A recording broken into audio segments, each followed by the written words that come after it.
In today's video, I am going to teach you how to compare two tables in Excel with Vlookup. The goal is simple. You will set up two small tables on the sheet. Then you will compare the tracking IDs from the second table against the IDs in the first table. You will also create a clear match status result, so you can quickly see whether each item is found or missing.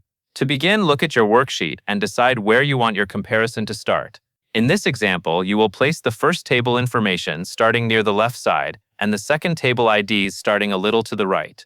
Type the Table 1 ID into cell A1 and the related value into cell B1. Then type Table 2 ID into cell D1. As you type these headers, keep the spacing consistent. The headers make it much easier to understand what each column represents, especially if you come back to the file later. Next, you will set up the results column. Type Match Status into cell E1 to establish your comparison results header row. This is important because it tells you what the values in the E column mean. Once the header is in place, everything below it can be interpreted correctly. Now you will fill in the sample data for Table 1. Fill cells A2 to A4 with sample tracking IDs, ID1, Idaho-2, and ID3.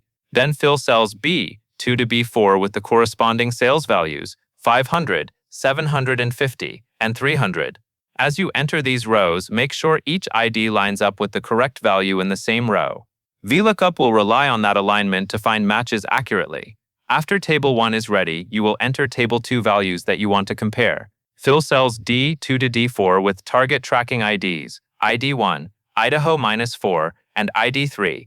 Notice how this list includes one ID that matches Table 1, one ID that does not exist in Table 1, and another that matches again. That mix is what lets you test the logic and see both outcomes. At this point, you have both lists on screen, and you have a results column ready to display whether each Table 2 ID exists in Table 1. So now you will create the cross-table lookup formula. Click on cell E2 first, because E2 is the first row where the match status will be calculated. Make sure you are typing in the correct cell since later rows will depend on the pattern established in E2.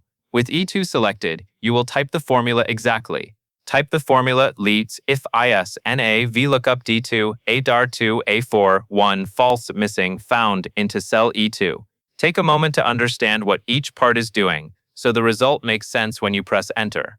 Vlookup attempts to find the value in D2 within the range $2 to $4, which is where your Table 1 tracking IDs live.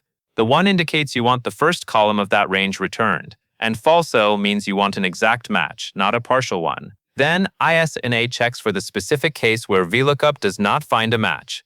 If Vlookup fails, it produces an #n/a error.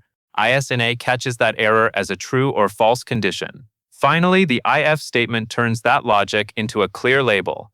If the lookup results in missing data, the formula displays missing.